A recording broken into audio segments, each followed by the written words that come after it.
Sunday.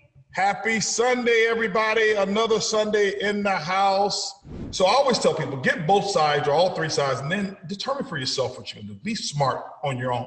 Don't let anybody force you to do whatever it is because you're too lazy to do the research. This is what I want to say. Sorry. Defensiveness is the arch enemy of listening. An apology is not a true heartfelt apology unless you have really listened to what the other person has to say. So whenever somebody confronts me about something, I mean, I got a stellar defense going. Okay. However, that is not the right thing to do. It's not the right thing to do, and it gets in the way of a heartfelt apology. But if I'm too quick to apologize, she's going to resent the apology, and then she's going to come back because you really, and now I'm going to feel like, well, I don't apologize already. Why you keep bringing this up? Well, I didn't give her a chance. I didn't even accept all of what took place. If it's a first offense, if they're a first offender or they committed a first demeanor, I think you could probably let that go. When you're dealing with a serial offender and we keep having the same issue over and over again, I think that warrants a deeper discussion.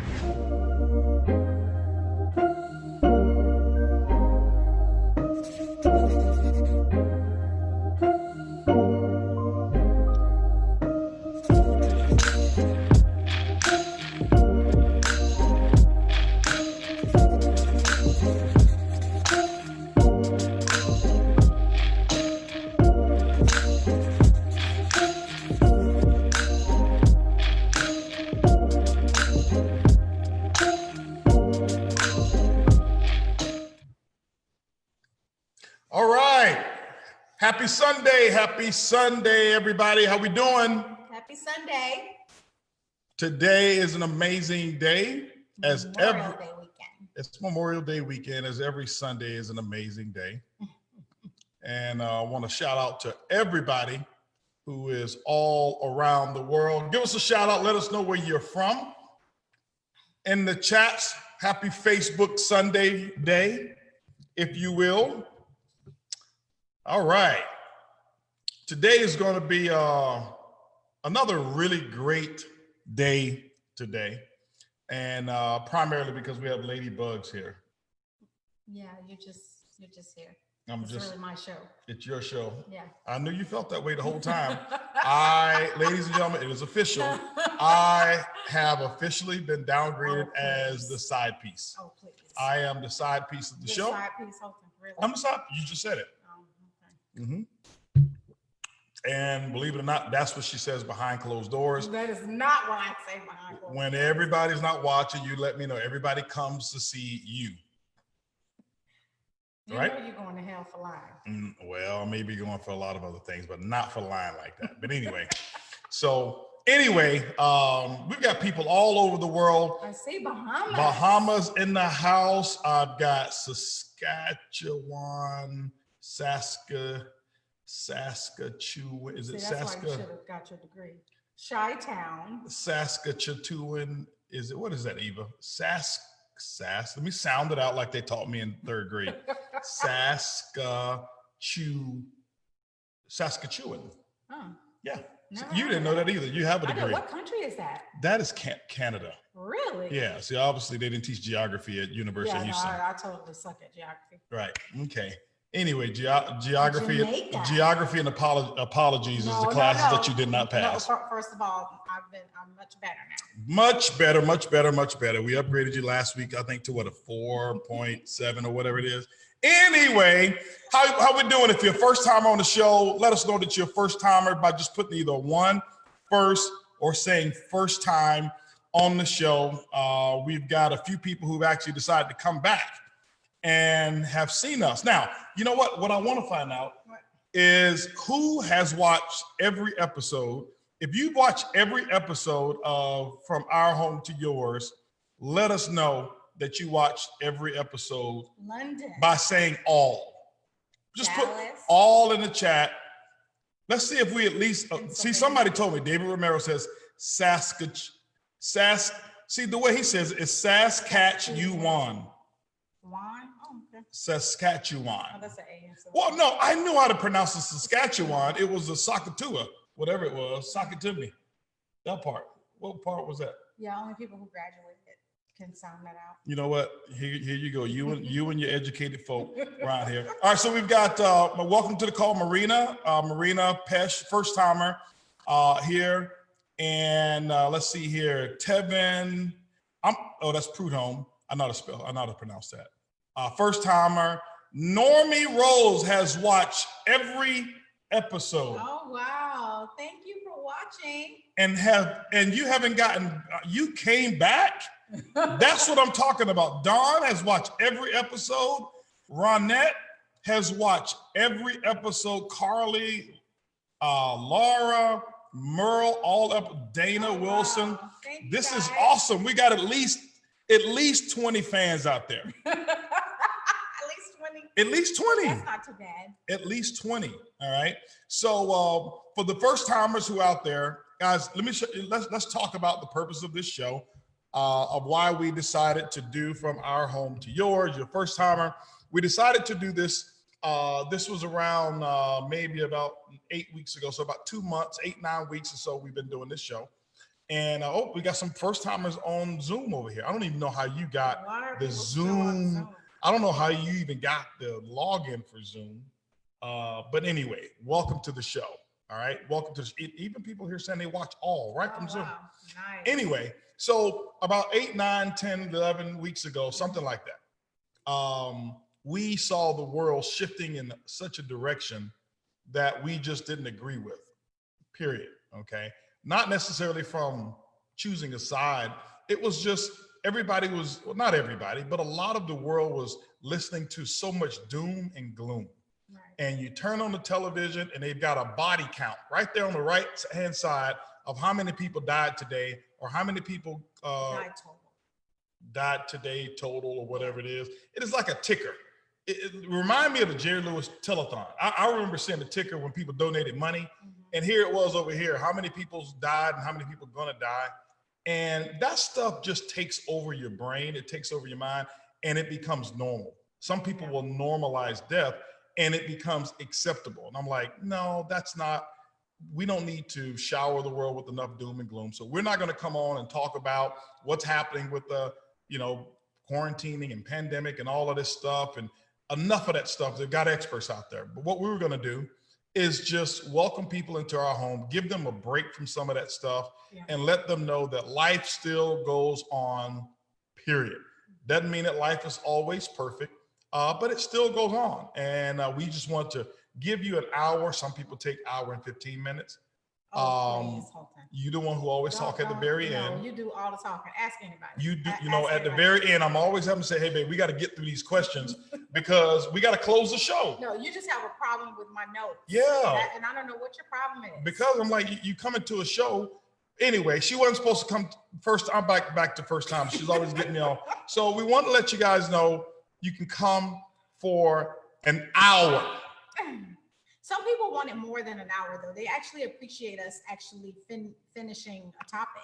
Hour. Who was that calling you? Between the sheets. Babe, can you stop it, Holton? Just pay attention. Between the sheets. But why is that on your? Why is that your call ID? You name somebody between the sheets. No, that's a store. It's a store. Between the sheets is a store. Keep. All right, Nessa.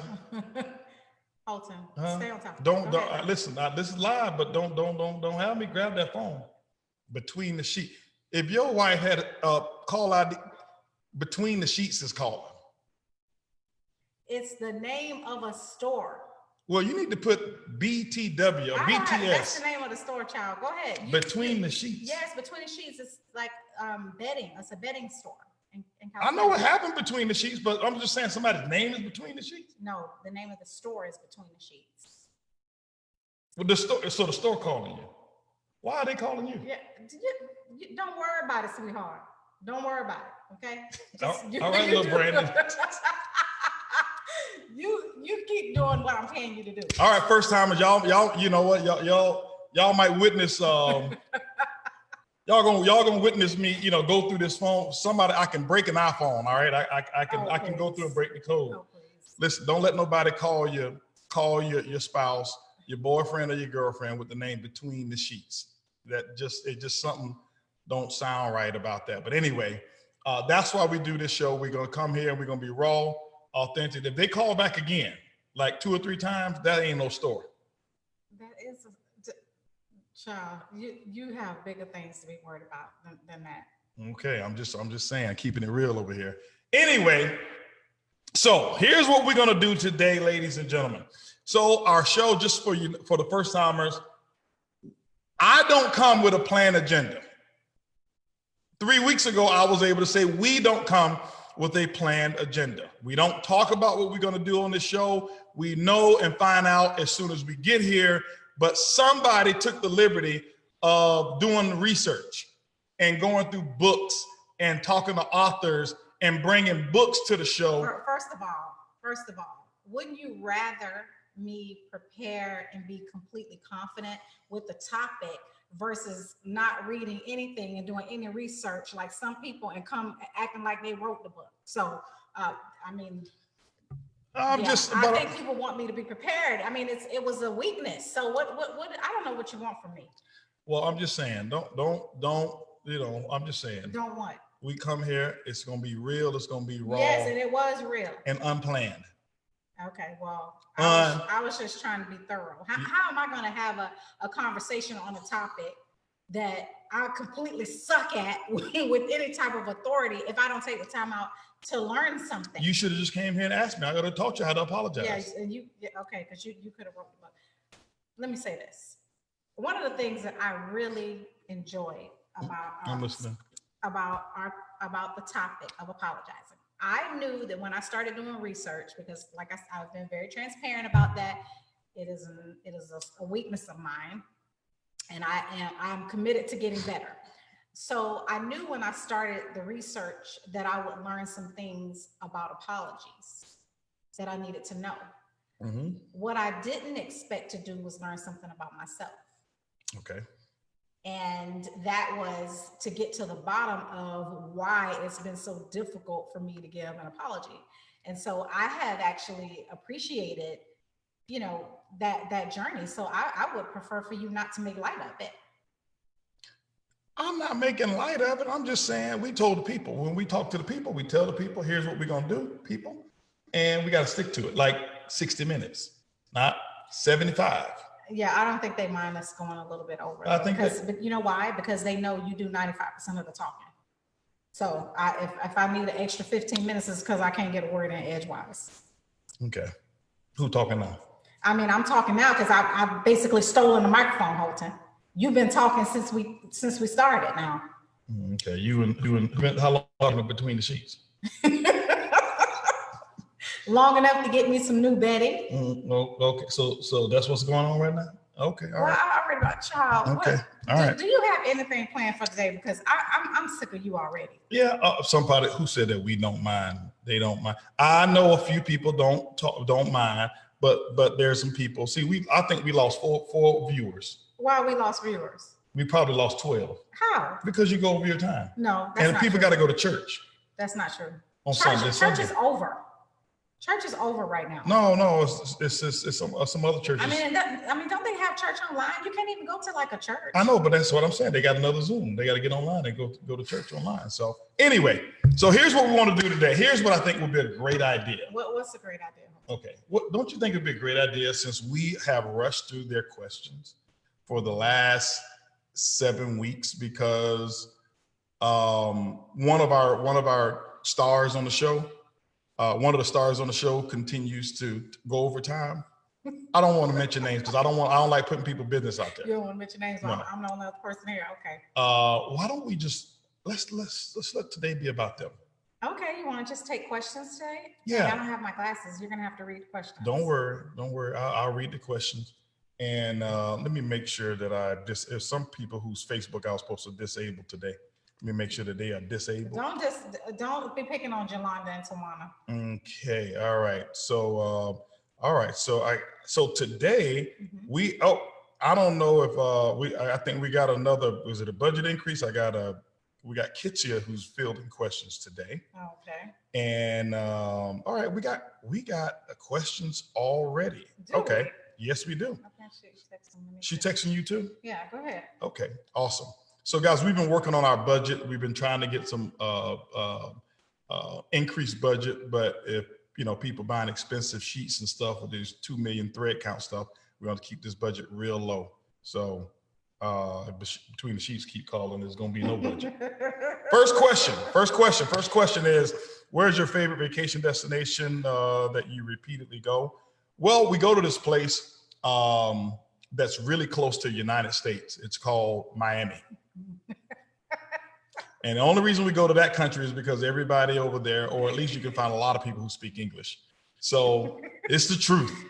Yeah, no, it's the truth. That's one of our Explain why we go to Miami all the time. Well, I just like the vibe of Miami. The people are interesting. I mean, it's a bit of a melting pot because you've got it's very multicultural. You've got a lot of Russians there. You've got of course, you've got a lot of Hispanics, but you've got people from all over the world that really love the vibe in Miami. So, I mean, it's a place where you can meet a lot of interesting people, and it's also a tropical environment, which we're both from Florida, so we just kind of love that environment. Why do you like Miami? I like Miami. Oh, and the shopping is amazing. Yeah, I love. Do they have Between the Sheets over there? No, Between the Sheets is West Coast, so okay. California. All right, so I'm gonna check the call ID of that Between the Sheets. Make sure it's not a Miami area code. Just want to make sure. I'm just checking for a friend. Anyway, I love going to Miami because it's like leaving the country. Okay, we love going to Mexico. Yeah. But you got to go through customs and stuff like that, and you're sometimes confined to a smaller area because you don't know the area. You don't want to get off in certain areas that you're not familiar with, specifically in Miami, in Mexico or any country, even Miami. But it's big enough for us to know our way around. We're originally from Florida. We have the water there, and there's a standard that you can expect. Yeah. And we still can feel like we are on vacation. And when we go, we normally love to stay at the St. Regis in Bal Harbour. Mm-hmm. So that's one of our favorite places to go. Let's see here. What is your favorite method of understanding and addressing grief? You know what? This is a good one because I don't address grief. I'm not good at it. I don't know if it's good or bad. So they said that, what is your method? And this is something that I've struggled with for a very long time. And let me just say that when people die. Okay. When people die. I mean, there are other things to grieve over. There are. Like divorce. Right.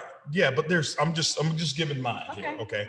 All right. And so if somebody passes away, I don't know how to handle it. I'm not one, how people pass the word, put it on Facebook, call everybody, let everybody know such passed away. That's not me. I give people their space, and I don't know why I get into this place where over respecting one's space and then making them feel, my lack of compassion, which I don't have lack of compassion, but I kind of sometimes freeze up and don't know which way to go with it. And I pay my respects and stuff like that. But it's just one of those areas for me that I've struggled with my entire life. I think I've had, relationships from a friend standpoint that probably made them feel that I didn't necessarily care.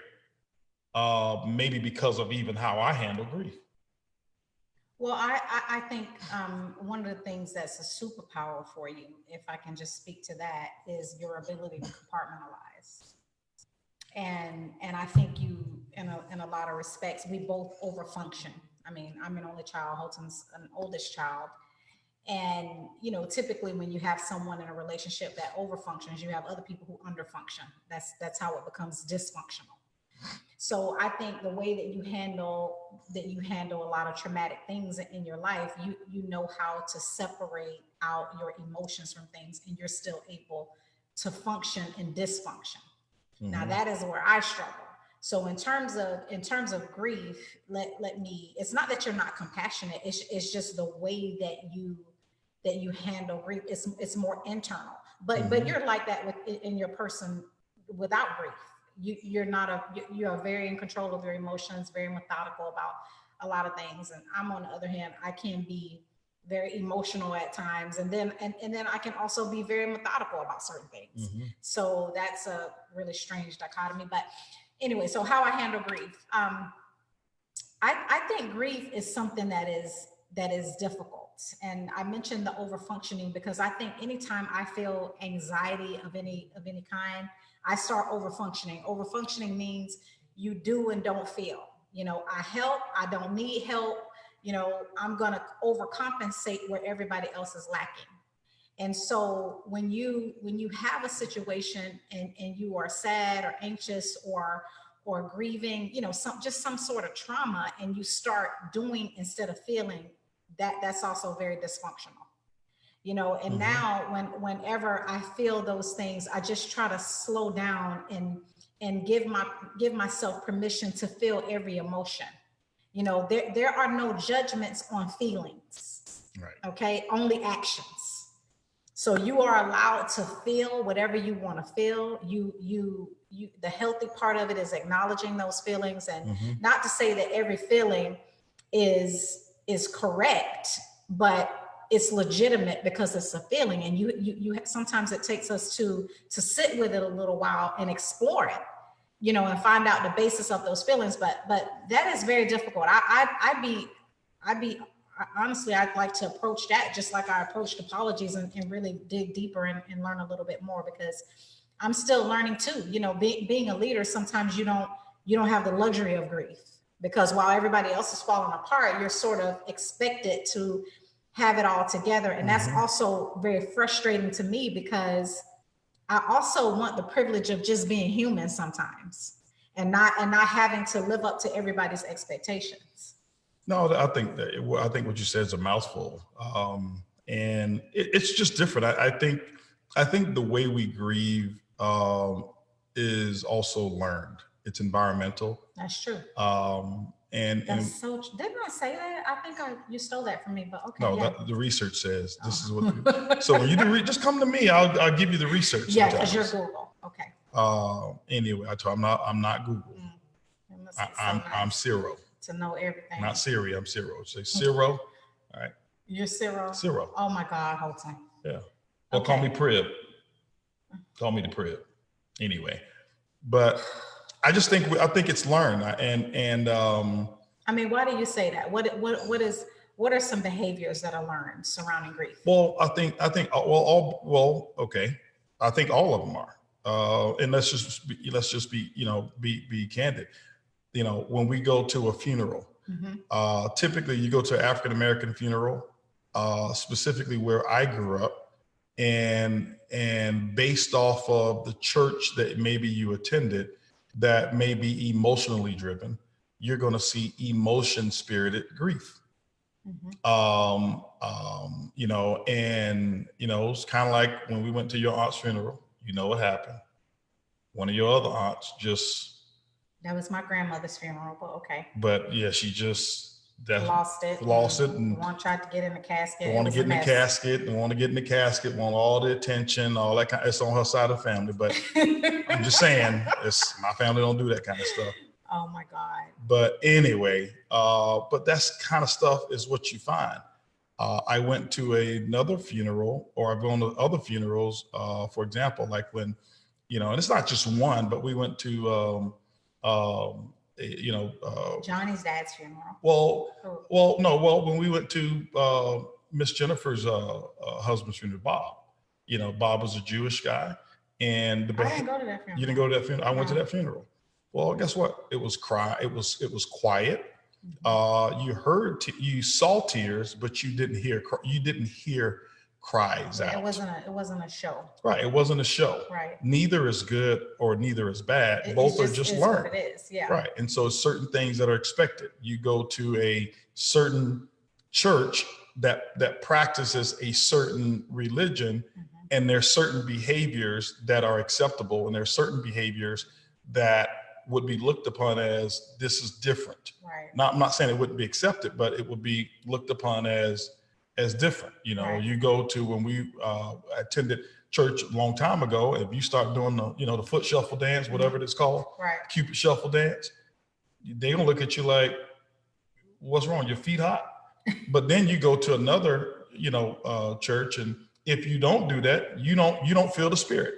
And so when you're around that for so long, and then normally funerals and stuff are held at churches, then you start to see a grieving process that becomes acceptable based off of how you see people even act out their spirituality. I think it's synonymous. Okay, that's true, because I mean, even at this point right now, like I said, grief is about more than just death. I honestly feel like I have been grieving my normal that we lost during this pandemic. And, you know, just the effort of trying to stay positive and trying to, you know, just stay grateful and humble, but just managing the new experiences that I'm seeing. For instance, I went to Neiman's recently, and everybody in there, they have on masks, and you know, all the makeup counter is all boarded up, so you can't use any samples or anything like that. You know, they can't administer makeup on anybody anymore. There's no music playing in the store. You know, everything is just being sanitized constantly. And I am not trying to make light of a pandemic, but there is something to be said for the experience that you want to have when you go shopping, and it almost feel like the heart of the place left. So, you know, and you know, in my case right now, I'm just trying to lean into this new reality, and you know, sometimes I have an experience and I'm like, well, I don't like this at all. Right. So, I mean, I don't know. It's difficult. It is. It's difficult. I got a great question for you here. Okay. What are your thoughts on addressing issues via text? And I would assume that the rest of their question would have been text versus picking up the phone and speaking, or in person. What's your because this is one that's big in your area. So what is your? Why are you saying my area? I'm giving you credit because that didn't sound like credit. I'm giving you credit for. You know, because you talk about this sometimes, you know, this is kind of your corner, you know. No, it's my corner. Okay. Yeah, because this is the drama section of the show. Oh my God. Okay. What is my stance on addressing concerns or an issue via text message? I think there are a lot of there are a lot of components to this. Okay. For instance, I am someone who is better expressing. I express myself better in a written form. The reason why is because, you know, I can be quick on the trigger, and I can also say some stuff that I'll regret and that probably is not appropriate, and probably use some language that I probably shouldn't use. But if I have an opportunity to calm down, and I have an opportunity to communicate my thoughts, you know, via writing, because I'm a writer, that is a lot more productive for me. And I feel like I can complete my thought. The other thing is, if you are talking to someone who has no personal growth and not a lot of maturity, and you can't get through a conversation without them interrupting you, or it turning into DEFCON 5, I would rather you write. At the same time, there's something to be said for keeping it short and brief. And there is something to be said about picking up the phone and calling. I had an issue with my hairstylist just recently.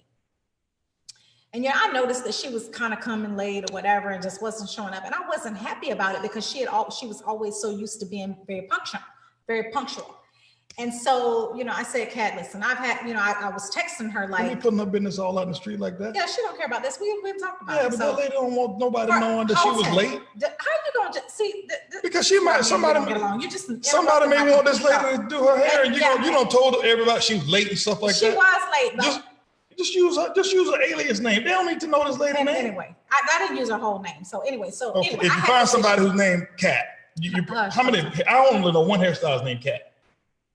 And you know all the hairstylists in the whole world, whole time.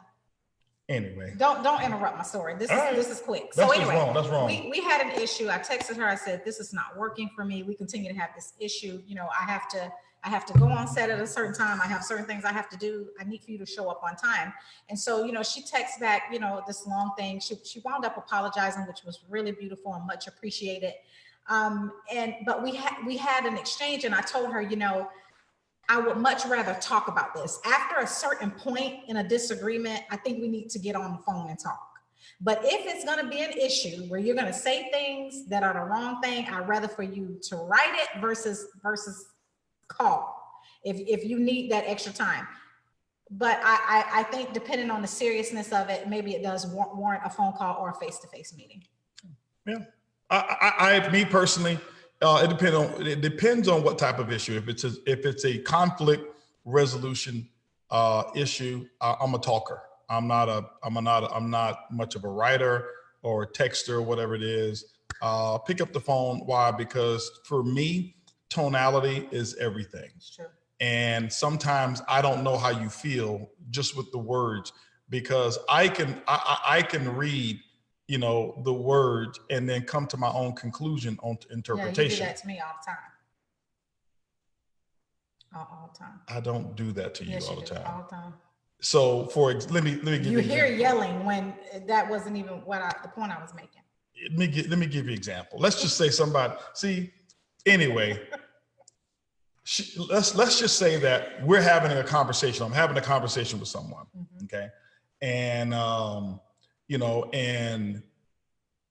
somebody says, I'm sorry, and they just put it in the text message. Well, if it's only those two words, I'm sorry, I'm wondering, what are you sorry for? What are you sorry for? Uh-huh. Is this sincere? But if I listen to if we're talking and she says, I'm sorry.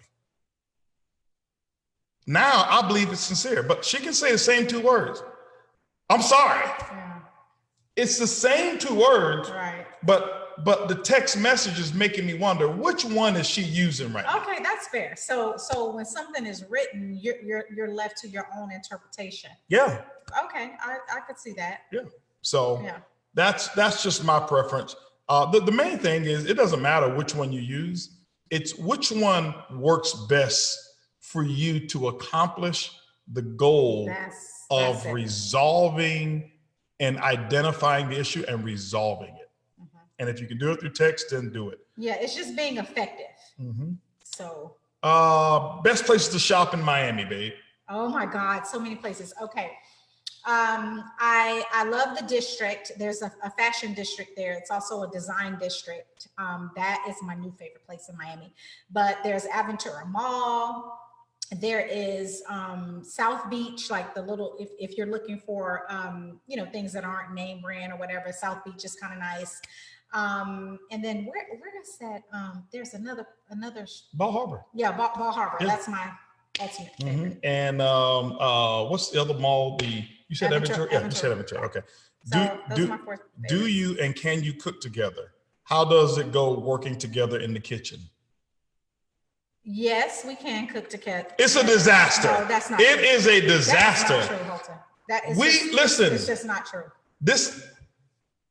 It's not. How is it? The only part that's a disaster is your part.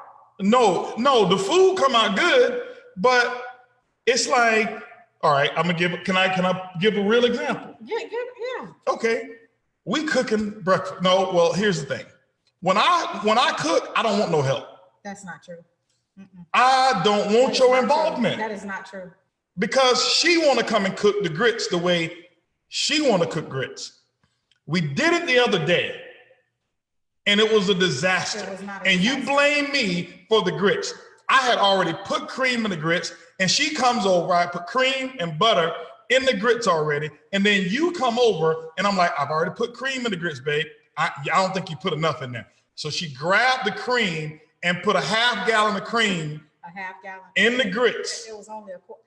See, that's why me and you don't get along, because you exaggerate. I keep telling you that's your mom's side of the family.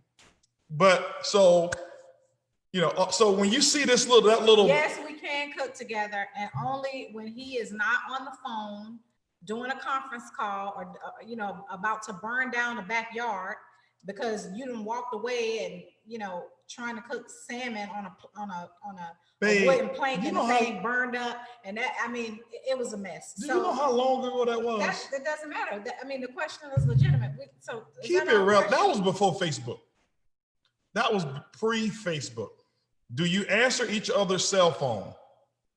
If her phone is ringing, it's her phone. I don't answer it. If it's, you know, if it's like, for example, she was in the shower, phone rang, and I know she's waiting on somebody, and then I go get it and bring it to her. Well, you have just shown people that you will pick up my phone. And No, I was going to show everybody the call ID and ask, who has a name between the sheets?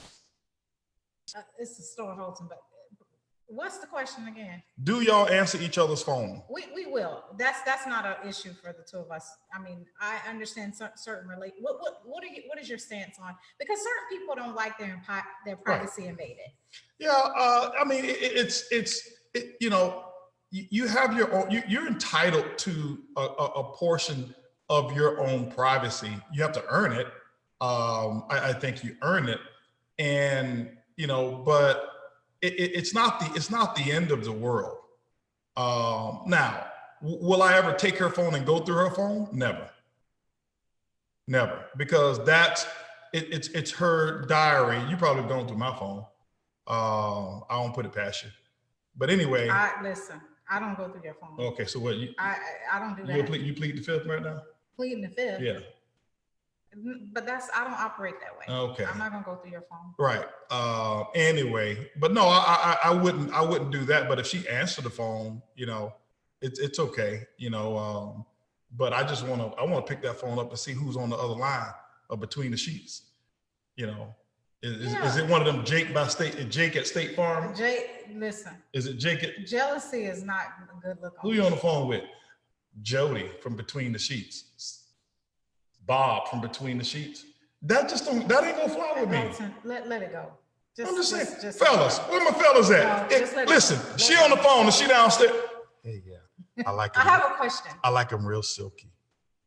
I like them real soft and then fluffy. Okay, and yeah, babe, who you on the phone with? Oh, this is Daryl from Between the Sheets. That ain't gonna fly. I'm taking your phone privileges. Just let this go. Okay, because that's not gonna work. I'm just saying. You've created a whole issue out of no issue. Now, Jackie asked a question. Jackie Pippin. Look, my fellas agreeing with me. Thank you, fellas. Appreciate it. Jackie Appreciate says, you guys are givers and give great gifts. We don't know what to give you because you have everything. What are your thoughts on that? What gifts do you like? Listen, okay. Thank you. We are big givers. And we don't have everything. Okay. We don't have, people think that, but here's what I like. Okay. I buy gifts for people that I'm too cheap to buy for myself. Okay. So I find myself, giving for me also is a selfish component. I'm gonna be candid with you. I can get gratitude out of seeing somebody else jump up and down or be really excited and happy about something, and I feel good about it. Yeah. You know, is it right or wrong? No, I continue to do it. Why? I know how to feed me, and that's one of the things that I do to feed me is be a big giver. The things that you would buy me, I'll speak for myself, would be simple things like that. I'm too cheap sometimes. Like, I'll tell you what I've been splurging lately. Okay. I've been buying me some Tommy John underwear. I've been like shopping every week, buying me some Tommy John underwear. Like, I'm online. We're supposed to be watching a movie. It's 12:30 at night. What you doing? I'm ordering some underwear. Why? Because they got a new color. And normally I'm just too cheap to buy, you know, I buy expensive underwear, but I like buy 1 or 2 or 3, and I don't go and buy like 5 pair or 6 pair at a time. So I'm not saying buy me any underwear, but anyway, I wear large. But it's just simple stuff that make our lives more convenient, but that's the kind of stuff I don't spend money on for me. Well, yes, I'm a professional gift giver. I mean, and that's just because I'm a shopper at heart. So I like simple things as well. Like I love candles. I love candles. I love body wash.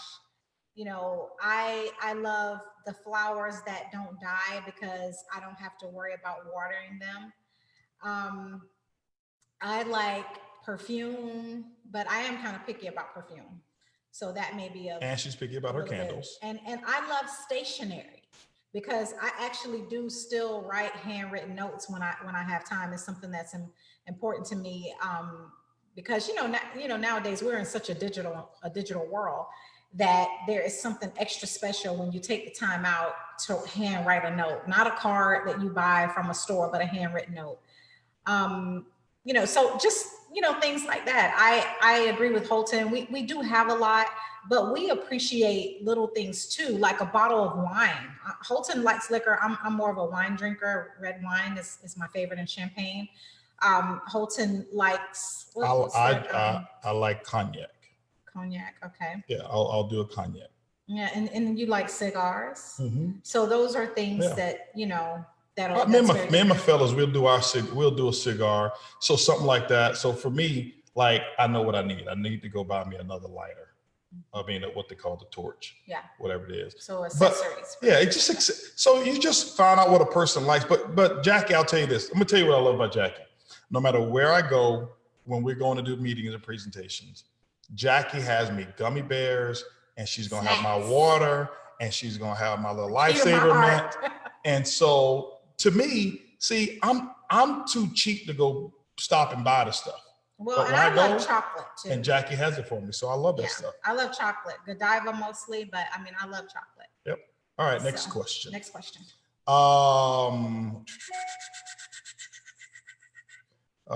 Do you cook? We've already talked about do you cook. A question would be, how do you manage dating or being married to an entrepreneur? Do you feel that it works because you understand the journey, struggles, and motivation more? So that's how the question was written. How do you handle dating? Being an entrepreneur, it is difficult because you're not on a 9 to 5. I mean, even when you're an executive for a company, you're not necessarily on a salary on a 9 to 5. So I mean, you're not necessarily an hourly employee. So you when you're on a salary, you work all the time. As an executive, so you do have to manage. I think it's a huge part of growth to know how to be all in when you need to be, and then how to be all out when it's time for you to be all out. Mm-hmm. And I think for us that took a lot of growth and a lot of experiences, and just understanding how to take that much needed time. It is, and it's all the perspective of how you see it. I'm not married to an entrepreneur. I'm married to a woman who happens to be an entrepreneur, and so how you see things and how you profess them it's going to determine a whole lot about how you behave. And so I'm married to the woman. The woman happens to be an entrepreneur. It's no different. Like growing up in my house, my son Trey didn't see me like you guys see me. He still don't. Mm-hmm. That's my dad, who just happens to be a businessman. He's not running around here like, man, you're so wise, and man, I want to counsel with you. He'll walk. I mean, no. And so you got to understand who it is that you're in a relationship with, and then you understand and have respect for what it is that they do to earn money or to secure the family. And so, but it's. I think it would be difficult if Erlene was a person who could not see and understand the journey of what an entrepreneur is. It would have been difficult, because there's nothing wrong with a person who just wants to work a job and want the feeling of what they consider to be security. Okay. I'm not saying that that's real security. I don't believe that none of it's security. But if they feel secure by having a 9 to 5, by having somebody else pay for their benefits and insurance and stuff like that, and that's all that they can see, there's a certain mindset that's associated with that is totally opposite a person who is a risk taker and entrepreneur. The way you go about money is going to be different. The money philosophies are going to be different. The investment strategy is going to be different. The way you handle things around the house is going to be different. But because we are on that same platform, even though we have differences of opinion, we're looking at the same end result. Okay, so what if you're in a relationship with someone that doesn't understand the vision? Because I think a lot of times relationships suffer because one person is really driven, you know, they have a certain vision that they want for their families. The other person is not on the same page, and it creates chaos in the home and in the relationship, because I feel like you put the business first. Mm-hmm. So what do you say in a case like that between, you know, two people? One is maybe the support person, the other person is out front, and it's like, you're always on calls, you ignore me, you know, I don't feel included, you know, I think, you know, you love the business more than me. That comes up a lot in almost every relationship. Okay. So what I would say is, it's not necessarily that a person is putting the business first. That's when people have that issue and they come, that's not the issue. What I've learned is you got to solve the real issue. Mm-hmm. The real issue is you didn't communicate properly and make a connection about what your intentions are of how you're now switching from being an hourly employee. You went to an opportunity meeting, then you went to a training, you got a vision, and now you want to grow a business. You have failed to properly communicate that to the person who was not present. Mm-hmm. And because of the miscommunication or lack thereof, the other person feels betrayed. Why? Because for 20 years or 10 years, we've been working together. And I told you I've been working real hard. I put in overtime. You go to a meeting, and then next thing you know, you meet such and such, and you come back, and it's like you caught the entrepreneur Holy Ghost. And so now you're focusing on this thing, and all you told them is that you're going to be rich. Mm-hmm. So when I started, one of the biggest opportunities that we had, even though we've been entrepreneurs in network marketing, I sat down with her and Trey, and I told her, and Trey, listen, before I even got started in the business, here's what I said. I said, I want to explain something to you. I said, I have found what I believe is going to be the biggest success we've ever had, specifically in network marketing and in my professional career. Mm-hmm. However, because of that, it's going to require a lot of me. It's going to require things of me that I don't even know yet. And those things that's going to be required out of me, it's going to probably come from the time that I give to both of you. So the purpose of this talk is to let you know, honey, listen, for the next 6 months, will not be the best husband I can be. Our Friday dates that we had, because we shut everything off back then, we were doing on Fridays. I said, I'm sorry, we're going to have to fit Fridays in. Mm-hmm. We're going to have to fit date night in. And I gave all these parameters, and Trey, I can't coach your football team this year. And I can't be there at every game, but I can tell you this, every game that I can make, I will make, but I want you to know this is why this is so important, because I have an opportunity to set us up for life. Now, in exchange for me not being in the house when I'm used to being there, what I need to know is, what do you want in return? Tell me what you want in exchange for my absence. Erlene told me what she wanted.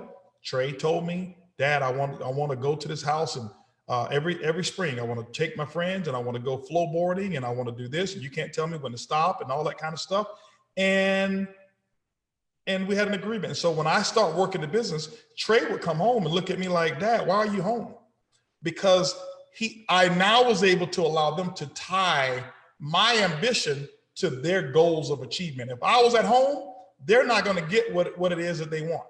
And so they push me and encourage me, but I communicated it well. Okay, so what happens? And I'm gonna let you answer this next one here. I'm gonna go get the charger. My battery's about to die. Keep going. Okay, so I have 2 cents that I can put on this while he's away. You know, I think the other thing is, if you are the person in a relationship that is the support person, that's not the one that is highly motivated and making things happen, I think that the best thing you can do is not become a distraction to the person who's working hard, and not become a hindrance and become negative. And, you know, we have a tendency to complain and to be negative when we are not the one that is motivated and out working hard. So, and from my own perspective, I didn't have a whole lot to contribute in the beginning, because I didn't have a really big dream, you know, that will come many years later. But I never got in the way of him. I never put him down. I never complained to the point that it became a hindrance. I always asked that question: what is it that you need from me to be your best and to reach your goals? And I think that's part of being a supportive spouse and an overall positive person. The other thing is, when you are insecure in your relationship, network marketing will expose that. Mm-hmm. Most people come to, you know, because we counsel about this a whole lot, and it's like, oh, the business destroyed our relationship. No. The business exposed an issue that was already there. And so it's important to counsel upline, because I guarantee you, chances are your upline diamond has been through this situation personally and has counseled more people than not on this subject. And sometimes you just need a mediator to be able to sort through things. One of my superpowers is I'm a very good listener. I suck at apologizing, but I'm an excellent listener. And I know how to take in information and regurgitate it so that it makes sense to a person. That's one of my superpowers. So one of the things that is important when you do counseling is finding someone that can help you communicate the things that you feel in a constructive way. So that, I mean, do you have anything you want to say to that? Because I think a lot of people struggle with that. Yeah. Whether they're in network marketing or not, sometimes you have a challenging job. Yeah, it's not it's not network marketing. It is something when one person catches a vision sometimes can be a distraction to a relationship that has poor communication. You see it all the time on reality TV shows. We're on reality TV now, but now it used to be Housewives, but nobody's married anymore. Oh, the show ruined our marriage. No, it didn't. The show exposed. The show exposed what was already weak. Weaknesses, yeah. Because there's marriages on there that are still going strong. Because if the show was designed to ruin marriage, all marriages will be ruined, or the majority of them will be ruined. Right. But marriages that lacked a certain self-awareness get on the show.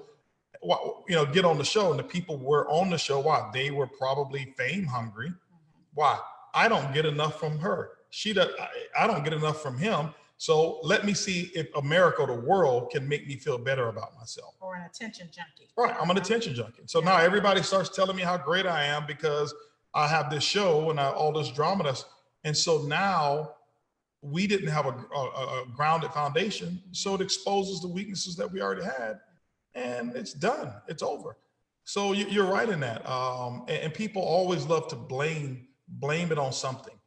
And anytime something big comes along and rocks the boat, people blame it on it. But you got to learn how to properly communicate what adjustments are there. Why? Because jealousy also sets in. She's mine. Now, next thing you know, she's off running around doing events all around the world. So let's just say, for example, that she just wanted to do female empowerment speeches and talks and seminars. And she starts off and it's okay. And then next thing you know, it grows up, be big. Next thing you know, we have some agency comes and say, hey, Erling, this is what we want you to do. And she didn't think about it, but now she's now doing it. It was never part of our plans. And she's gallivanting around the world, blah, blah, blah. Why I gotta be gallivanting? Because that's what it would be. No, I don't appreciate that. Gallivanting around the world. I'm jealous. Okay. Why? Because I wasn't even included in these plans. And it's like she's listening more to the agent about the future than talking to her husbands. This is why I get a bad rap sometimes, because people go home and they start talking about, well, Holt and Bug said, and those husbands, when I see them, they be looking at me out of the side of the eye. Holton, you Holton? Yeah, man, that's me. Yeah, that's you me. listening to Holton, but I can't tell you nothing. Right, so this has been happening forever, not just, new, but this has been happening forever because people don't have a way of communicating and explaining what is going on. Why am I connected to this agent or to this particular person or to HB? What's the significance of why and how this helps and includes everyone? But because you've got to bring the people that you love along with you on the journey, or else they'll resent it. Well, okay, that's a beautiful point. I want to add something else to that. I think when we are challenged, a lot of times, like you say, we become professional blamers. And instead of understanding that the challenge that we're facing in our lives is designed to teach us something, we get all off track trying to assess blame. And then that becomes the focus. Whenever you are challenged with something in your relationship, that is carte blanche for you to take a pause and to get to the significance of that experience. So what is it? What is it that's lacking in my relationship that is causing this to be a real issue? And I feel like sometimes in the face of certain conversations like this, we shrink. Mm-hmm. And instead of showing up and allowing that vulnerability to have a seat at the table, we shrink because we don't really want to be honest about what the true cause is. I'm really feeling insecure because I really don't trust you. And you around all these beautiful women who getting their hair and makeup done every day. And this is making me feel like, and I'm at home with these kids and I haven't had, I haven't had my hair done and my nails done and my lashes. So I'm having a low self-esteem moment. And the fact that you're getting ready to go to a meeting, I'm having a problem with everything. So I hate that business. I hate Holton and anybody else that's over there. Mm-hmm. I'm just trying to keep it real with you guys. Mm-hmm. That it is not the business. It is our experience with things that we think are contributing to the problem. We have to take the time out and communicate well and be honest about those things, because I've had those moments where I'm like, child, if you focused on me like you focus on this business, we might just be okay. And I'm answering this phone like it's the next coming of Jesus. I can't get a word in edgewise.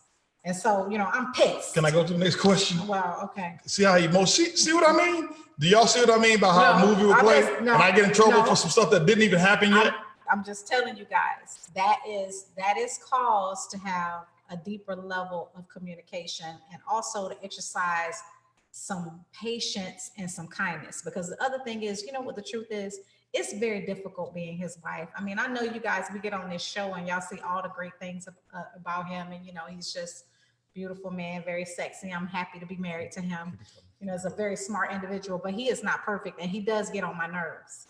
And so, trying to support somebody like that is just, it's a big job, and so we have to have a little bit of compassion for each other. Being on this side is very difficult. Can you imagine being him? I mean, having to always be on your A game, having everybody around you expecting something from you, not having the luxury to even be human sometimes. It's difficult. We have to have enough love, compassion, and respect for each other to change seats sometimes. Because we all have very difficult things that we have to do in order to be who we are. So that deserves some consideration. It does. Yeah, it really does. And it's difficult. This is why sometimes you ever hear it's lonely at the top. It's not necessarily that you're alone, but you don't have as many people who understand. Most people who get around me, they think I want to talk about network marketing. Mm-hmm. It's the last thing I want to talk about. It's like pastors. You get around pastors, people think pastors want to talk about the Lord. That's not, trust me, I got a lot of pastors. That's not what they want to talk about. Yeah. They want to be them. Normal. Right. This is why I don't hang out with a lot of people, because they want to get in Q&A mode. I do enough conferences for Q&A. Let me be me. I don't want to do selfies. I don't want to do photos 1,000 times and stuff. I'll do it because I give people that satisfaction. That's not what I get off on. Anyway, who is up first in the morning and who wakes who up? never fails. He wakes me up every morning. Never fails. Turns on the TV, keeps me up at night because he wants to watch all kinds of stuff on Netflix. The first one to fall asleep, but the first one to wake me up. It never fails. Every morning he wakes me up. I don't turn the TV on in the morning. Well, at nighttime you turn the TV on. Yeah. And wake me up when I'm trying to go to sleep. Yeah, because I get up. Yeah. I get up. Listen. I do more before 6:30 than most people do all day. So that's what it is. I got a lot of stuff to get done. Oh my God. You know what I'm saying? I don't have the luxury. Yeah, it's so hard being you. I don't have the luxury of being able to sleep in to 9:45. You know what? And I thought about something the other day. I meant to tell you this. Oh my God, I had the most beautiful thought. I was laying in the bed. This was, I don't know, a couple days ago. And, typically, I get up, I do my meditation and my prayer first thing. But I woke up just in a grateful space. And I said to myself, the kindest thing you ever did for me, because I think one of the questions a while ago was, what was the most thoughtful thing you've done? Mm-hmm. And, I have to say, giving me the gift of being able to sleep in and do exactly what I want to do on a given day. Mm-hmm. If I am not feeling good, I can stay in that bed. If I want to, I can, go wherever I want to do. I was so grateful. And I thought to myself, there were times in this business where I was so frustrated with everything that was going on. And it never happens fast enough or big enough. Right. And so now being able to be at a place in my life where I can actually enjoy some of the fruits of the labor. I have to tell you, thank you, honey. Mm-hmm. Thank you, because you've given me an amazing life, and it's not even about the material things. The things that are most impactful are just the things, like I said, being able to sleep in.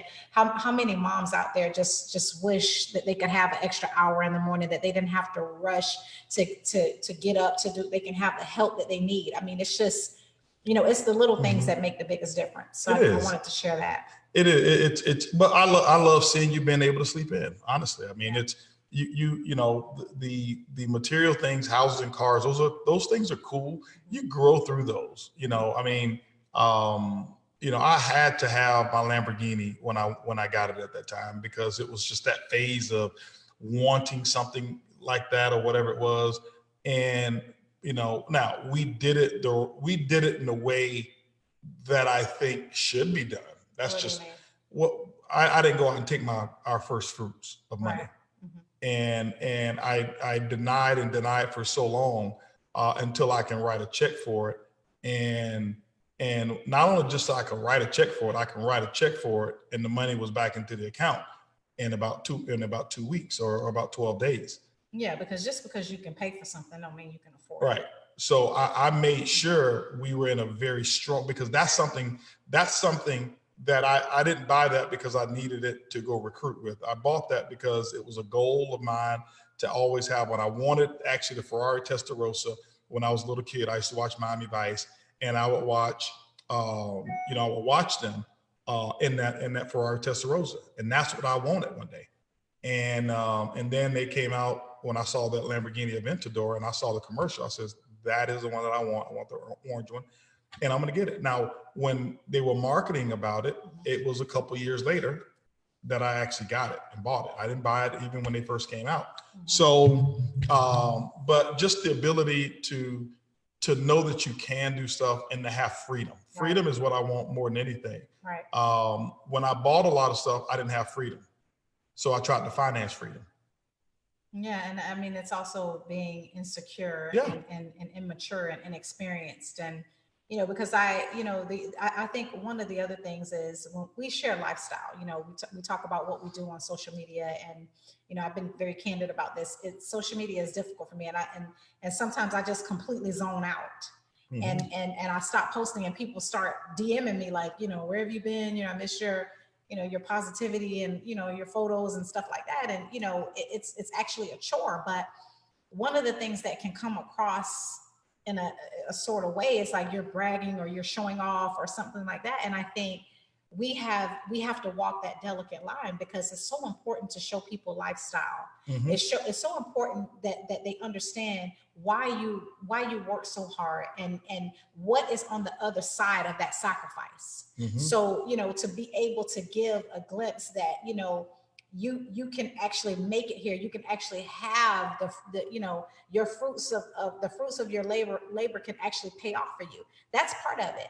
But the biggest part of it is the personal freedom. I can lay in that bed, not just because I don't have a job or anything to do. I can lay in the bed because I don't have to worry about money. If I was, if and I watch my mom work herself, and so I was so one of the other things that's been so great for us is that we can take care of our parents. Like, they don't have to worry about having to go in some kind of nursing home, or just have to worry about, being under so much financial stress, because we have taken on that responsibility. But at the same time, when we were going through the ranks, we caught a lot of flack sometimes for the sacrifices that we had to make. But now when somebody calls and I can meet every need you got, it's a whole different story as to why the price was paid. You know what? I want to pick that up. What do you guys think about talking about that next week? Money matters. Oh my God, I love it. Because once again, we're out of time. Because Ladybugs has so eloquently expressed something that was so intriguing. Oh, see, all those adjectives. Yeah, I'm giving the adjective. Saying you told me, all the stuff except I'm not perfect. I appreciate that. I'm working on it. Just tell me that one mistake that I've got, that one flaw I have. I'll fix it. That one flaw you have, child, please. What kind of time you have? Oh, I got more than one. Okay. Anyway, let's rapid fire. Last couple questions here, and then we are done for today. Mr. Bose, what and where is the best place you have golfed? You know what? It used to be destinations. Now it's who I golf with. I love that. That's what it is now. It's who I golf with. Now, when I'm with my boys, Eddie Haynes and Super E, we go out, we golf. Who was I with? Rod Smith, Sam Bean. He can watch, and Daniel. If they watch from the cart, that's like way on the other side over there. That's cold-blooded. Don't pick on Sam. Anyway, but no, I do love golfing, but so it's who I golf with now, not necessarily where, but well, what are some of your favorite courses? I forgot it. I think it's Kapalua in Hawaii is one of my favorite. White Witch, I haven't been there in years, but White Witch, which is in Jamaica, was one of the most beautiful views that I had in on the golf course. And I mean, I've got some other ones around the world, but those are two of the favorites that I'll have there. Walk us through a typical day in the Bugs house since COVID. I don't think there's anything typical about our house. Being honest, we're anything but typical. We're anything but typical. She's routine in the beginning, but it just, we create. We're creative people, and so it's not like anything goes, but it's just, it's not necessarily a routine. We love freedom. If you haven't learned anything about us, we don't allow anything to control us. We have not allowed COVID to change our happiness. It's altered our convenience, but it hasn't impacted our happiness whatsoever. Right. At all. That's true. We talked about that one. Do you have non-negotiable me time for yourselves?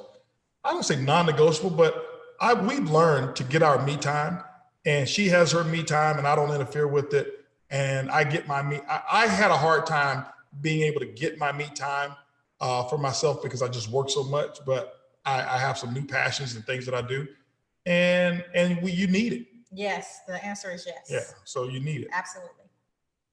What were the initial emotions when Mayor Sylvester Turner proclaimed February 23rd as Early on to Bugs Day? I knew even when they said my name first, I was like, oh my God, he's going to totally have a problem with this. It was pure shock. First of all, I didn't even know it was a thing for people like us. I mean, I thought maybe actresses or I don't know, people in politics could have something like that. So I didn't even know it was a thing. I was completely blown away. It was probably just the biggest surprise we've had as a couple. And you know, every time I think about it, I still get a little teary-eyed. That Ed and Andrea Haynes went all out of their way to make that happen for us. It was surreal, to be honest with you. It was great. You know, again, here's another thing. I don't get overly emotional. Yeah, we know, you told us that. I don't. For me, and it was it was our day. It was our day, but everybody who was there, it's your day, because the reason that it's represented is not because of just what we do. We couldn't do everything that we do without a big team. Yeah. And we're talking from every customer, from every supporter, from every ambassador, from every person who's ever been involved, listened to any of our messages, who've been impacted by the things that we do. That's a representation of. So it's not, oh, Holton Erling Buggs, you're so awesome. We're going to give you a day. But you know, your team, and basically it's kind of like when you see sometimes somebody gets to hold up the championship trophy. Mm-hmm. You know, we're just responsible for holding up the championship trophy. But every team member who was on that court or on that field played a role in that trophy being earned. And so I want you guys to look at it as your day as well. Last question that we'll end on this is, what's your advice for a single entrepreneur? I got some quick advice. You want to go first? You know, I've been talking a lot, so go ahead. You get to keep all the money. So I'll end with that. You get to keep it all. I'm telling you. Listen, okay? That half, don't believe in that all in half. Okay? Here's how it works when you're married. They control about 95% of the money, and they got a lot of influence on that other 5%. So you single, go out there and ball out. I'm telling you, ball out. I tell my son, ball out. You ain't got to split the money with nobody. Not right now. But anyway, guys, thank you so much. Listen, we're gonna next week we're gonna do some money matters. We'll talk about some money stuff next week, finances, money, and all that stuff. Have your questions answered. Bring some. Listen, don't come on the show if you don't bring somebody with you. All right, bring somebody with you on the show, and we will see you guys next Sunday. We love you guys. Stay safe, stay strong, stay smart, and we'll see you next Sunday. Happy Sunday. Boom.